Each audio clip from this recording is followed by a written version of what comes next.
Hi there, I'm Lena Anani, and you're listening to She Wrote a Book, where I interview amazing women from all over the world who also happen to be published authors. I created this show to educate, entertain, and inspire you to be the voice you want to hear in the world. Did you know this episode comes with a free gift? It's a webinar for aspiring authors who want to learn my insider secrets on writing and publishing books. You can access this free training instantly at SheWroteABook.com/bonus. Now let's get started. You are listening to episode number 24 of She Wrote a Book, and today I'm interviewing Kemya Scott, author of the book, I'm on Social Media, Now What Do I Say? A Content and Engagement Strategy Guide for Entrepreneurs. I'm on Social Media, Now What Do I Say? Was written for time-strapped entrepreneurs who understand they need to use social media to reach their target audience. Kemya Scott teaches you the what, when, and how to post and engage with your audience. Kemya Scott, Chief Marketing Sparkler, teaches her small business clients how to build and monetize a digital brand so clients can stop chasing likes and instead focus on building relationships and converting leads into clients. Again, her book is called I'm on Social Media, Now What Do I Say? A Content and Engagement Strategy Guide for Entrepreneurs. You can find the link to purchase her book in our show notes for this episode at SheWroteABook.com/24. So Kemya, it is such a pleasure to have you as a guest today. So tell me a little bit more about why you decided to write this book. Thank you for having me, Lena. Yes, it's a pleasure to be here. I decided to write this book because that's a question clients would ask me. I'm on social media now, what do I say? And I have repeatedly answered the question over and over again. So as I was thinking about writing a book, what I should talk about, I knew it would be about social media. I knew it would be about digital marketing, but I really wanted to answer specific questions that I know entrepreneurs had when it comes to social media. So many people, they jump on social media because they think they should jump on a bandwagon. They think they should be there. Everyone is telling them to be there, but then they set up a profile, and then they're like a deer in the headlights. They had no idea what to do next. They don't know what to post. They don't know who to talk to. They don't know how to answer people. They don't even know, the social media etiquette. So that was the reason behind me writing the book, so I could answer that question, what to say. What to say? Yeah, that's awesome. I've noticed, with my own experience with social media, I think when I first started out, I thought I had to be like on all platforms, and I'm like, oh my God, what do I have to say? I have to be original on all these platforms. But I'm sure that you have something to say about that. So I'll let you say something about that. Oh my gosh, yes, I'm so glad you brought that up. The first thing I tell people is, no, you don't have to be everywhere. I mean, because my audience is entrepreneurs. So let's face it. Sitting on your phone or on your laptop all day on social media is not generating revenue.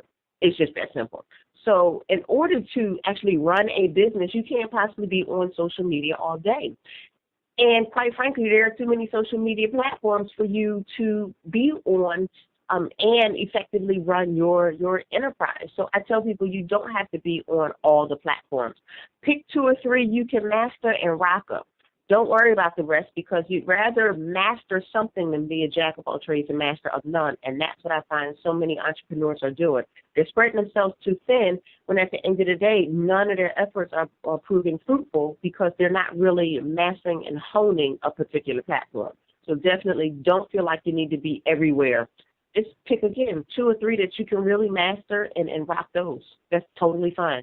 That's what I do. So speaking of rocking a few of them, I see that you are totally rocking Twitter. Oh my gosh, you have so many freaking followers. That's incredible. Where in social media do you focus? Like, which platforms do you like to play in? Obviously, I like to play in Twitter, and that's actually where my digital brand evolved, because my Twitter handle is @Miss Kemya, and so online I'm known as Miss Kemya. For my book purposes, I use my full name, Kemya Scott, but my brand is actually Miss Kemya. I love to play on Twitter, but I also I love LinkedIn because I'm business to business. I'm not there often, but when I'm there, I sit and might spend a couple hours there reading, posting, engaging, and sharing when I do go there 2 to 3 times a week. I like Pinterest simply because who doesn't? It's pretty. But again, Twitter, LinkedIn because I'm B2B. I have been spending more time on Facebook, particularly in groups. I don't spend a lot of time on Facebook pages.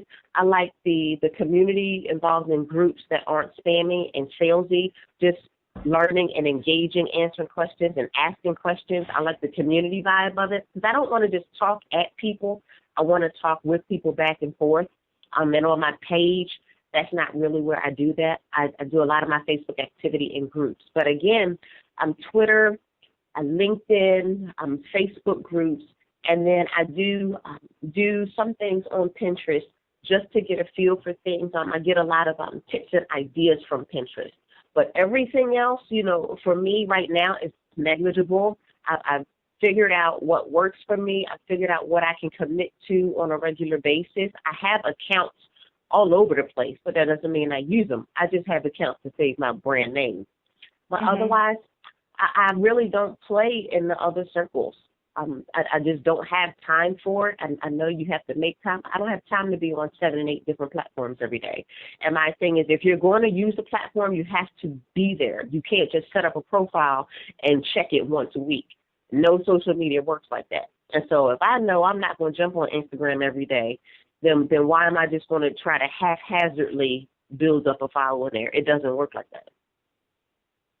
That's a very interesting point, especially when it comes to Instagram. I got to be honest, I'm still trying to figure out how to maximize Instagram. I see a lot of marketers on Instagram, and I'm like, okay, well, they're doing it, but I mean, is it? Yeah, I mean, I don't know, but I do like the idea of like picking a few that you're really good at and sticking to those, and building, not just building a relationship with the people on those platforms, but building a relationship with the platform itself. And I think that's key. And you nailed it on the head when you said that. So what kind of who is your book ideal for? Who's your ideal reader for your book? My ideal reader is an entrepreneur who has social media profiles set up already. So they already have their Twitter, their LinkedIn, Pinterest, Facebook, even Instagram, those type of things, YouTube. They have their profiles set up, but they aren't consistent with either posting, they don't know what to post, or they don't really know how to engage to build their following. That's who I'm talking to. I'm talking to the entrepreneur that's probably a solopreneur doing everything themselves, from making the coffee to sending out the invoices to generating the revenue to answering the phone to posting on Twitter. I'm talking to that entrepreneur, that solopreneur or small business person who, again, has their profile set up, but they're not really sure what to do with it. I have a Twitter account, but I post a couple times a day, or I tweet a couple times a day, but that's not really building my followers. So what am I supposed to tweet, or, how am I supposed to build my followers? I'm on LinkedIn, but should I have a blog on LinkedIn post? Should I post every day on LinkedIn? I'm on Facebook. Should I create my own group? What do I post on my Facebook fan page? What's the difference between my personal profile and my fan page, and what am I supposed to do with it? Or I have a profile set up on Pinterest, and I use the default boards that they gave me, but I'm not really sure what to do next. Or I have a bunch of boards and I'm pinning all the time, but nobody's repinning my stuff, or my website isn't getting traffic from my Pinterest account. What can I do to shift that? That's the person I'm talking to. The person that has their stuff already set up, because it's not a how to set up your profile.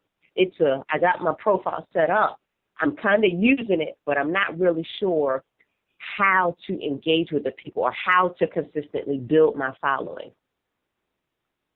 Awesome. So I would say, or would you say that an author could also benefit from this, and how could they benefit from your book? Absolutely. I have clients that are authors. I talk to authors all the time about using social media. And authors can benefit from this book really because an author is an entrepreneur. A lot of authors don't think of themselves as such, but you are your brand. You are an entrepreneur. You have a business as a published author. If you're selling your book, you have a business. And so you also need to know how to use Twitter to do research to find readers. You need to know how to use social media to post things other than buy my book, buy my book. I'm sure you've seen so many authors. That's the extent of their social media posts. My book is coming out, buy my book. That's not going to cut it. I mean, that means nothing. I mean, to be perfectly honest, you have to figure out how to pull content out of your book to make graphic memes. You have to figure out what to post on your Facebook page. You have to figure out how to pull content and post it on Pinterest. You have to figure out how to find interviews using Twitter for research. You know, you can research certain hashtags. You have to figure out how to use hashtags when you're posting about your book. You know, whether it's the genre you're in, whether you are using the am writing or am reading, all of those things matter, again, because an author is an entrepreneur. And once you kind of change your mindset as an author to not just, okay, I'm an author, I published a book, but to wait a minute, I'm an author, I'm an entrepreneur, and I need to figure out how to use social media to build my brand so that when I publish that next book, promotion gets a little easier and I sell more books. And I publish that third book and that fourth book. All of it takes time. Social media isn't a fly-by-night marketing strategy, but authors can greatly benefit from using social media to promote their books and to get more interviews, get more visibility, and get more people buying their books and interested in what they have to say. Absolutely. I'm so glad we touched upon that, because I know that, and I especially love what you said about how like authors don't consider themselves as entrepreneurs, but really they are, especially because if you're a self-published author, or even if you're a traditionally published author, you're still expected to market yourself and market your book. And you have to do it in a way that's like authentic and that other people can respond well to and generate more traffic and hopefully more purchases and stuff like that. So yeah, it's cool that your book can also help authors, not just or authors who are entrepreneurs too. So that's so awesome. So what do you love most about being an author? I love having that in my tagline. I love being able to say I'm a best-selling author because that gets you that's credibility. It gets you visibility. And when I'm looking for invitations and I'm looking to get myself featured, I can lead with that tagline, you know, and people are interested in people who have taken the time to publish a book. I've written a blog for years, but me publishing a book is what has boosted my credibility this year because I've expanded my brand and people see, once you're a published author, people see you're ready to put the work in. And that's really what I love. It gives me that lead in to people just automatically want to talk to you. They really do. They'll listen to what you have to say. They want to feature you on their blogs, their websites. They want to interview you. They want you to speak, particularly as a business author. They want you to speak on the topic that you wrote about. So that's really what I love being about an author, is that it helps my brand exponentially grow. Because I have opportunities, extended opportunities now that I didn't have before I became a published author. Absolutely. I agree 100% with that. Kemya, thank you so much for being our special guest today. We will have a link to your book in the show notes for this episode, and our listeners can find that at SheWroteABook.com/24 to learn more about our author and her awesome book. Thanks again, Kemya. It's been a pleasure. It has been a pleasure. Thank you so much. Thank you for listening to She Wrote a Book. If you enjoyed this episode, then subscribe now so you can automatically get access to all new episodes, and feel free to share your inspired thoughts with us in the comments too. I'd love to hear from you. Are you ready to write your own book? Get started now with my quick and concise webinars so you can learn my insider secrets on writing and publishing your own book. Claim your free gift now at SheWroteABook.com/bonus. Until then, may you always feel good and make magic. Feel good, make magic now. Lena, Anani will show you how. Ignite that wisdom inside of you and show the world what you do to publish, write,